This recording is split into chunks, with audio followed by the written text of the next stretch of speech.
ভারতীয় সীমান্তরক্ষী বাহিনীর আগ্রাসন থামছেই না। আবারও বিএসএফের গুলিতে প্রাণ গেল 2 বাংলাদেশির।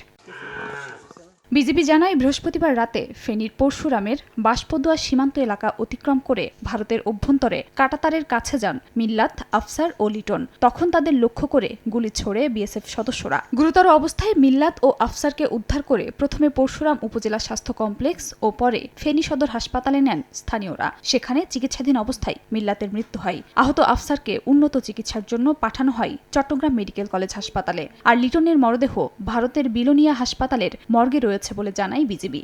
3 জন বাংলাদেশি নাগরিক তারা সীমান্ত লাইন ক্রস করে ভারতে যায় এবং অপরদিকে ভারতীয় চোরা কারবারিরাও সেখানে জড়িত হয় মালামাল চোরা কারবারি মালামাল পাচার করার জন্য।